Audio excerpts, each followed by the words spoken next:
వెనక నుంచి సావులో తప్పు కొట్టేది మేమే, సంబురాలు తప్పులు కొట్టేది మేమే, సమరాలు తప్పు కొట్టేది మేమే. కనుక మీరిట్టే చేస్తే సమరం స్టార్ట్ అయితే కూడా హెచ్చరిస్తున్నాడు. అందుకోసమనే మమ్మల్ని ఈనాటి హీనంగా వీలేంద్ర ఘోషికాలనుకుంటే దానికి సమాధానం దొరుకుద్ది. మీకు సమాధానం చెప్తానని కూడా హెచ్చరిస్తున్నాను. నేను ఏమనుకుంటున్నారు మీరు? అసెంబ్లీలో అడుగుపెట్టే దమ్ము మాకు ఉంది.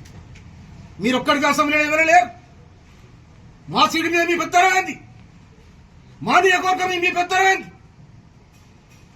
నువ్వు ఆనాడు పార్లమెంట్ సభ్యులుగా చేస్తే నువ్వు ఆనాడు పోయింది, కథమైపోయింది.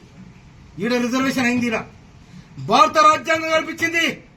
నీ దయదక్షిణలో ఎవరు దయదక్షిణ రాలే. భారత రాజ్యాంగంలో పొందుపరిచిన హక్కు ప్రకారం మాకు సీట్ వచ్చింది.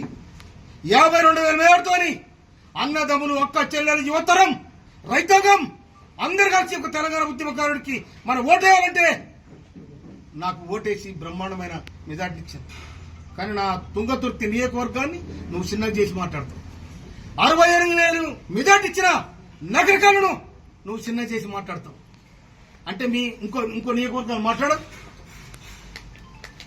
అందుకోసమనే రేవంత్ రెడ్డి గారి ప్రజాపాలనలో, రేవంత్ రెడ్డి గారు చేస్తున్న ప్రజాపాలన కోసం ఒక్కరు మాట్లాడరు.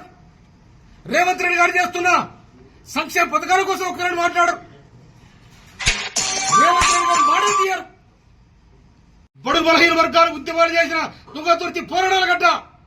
ఈ పోరాటాల గడ్డలో తెలంగాణ పోర్బిట్ట మందుల సామె అంటాడు. ఖబర్దార్.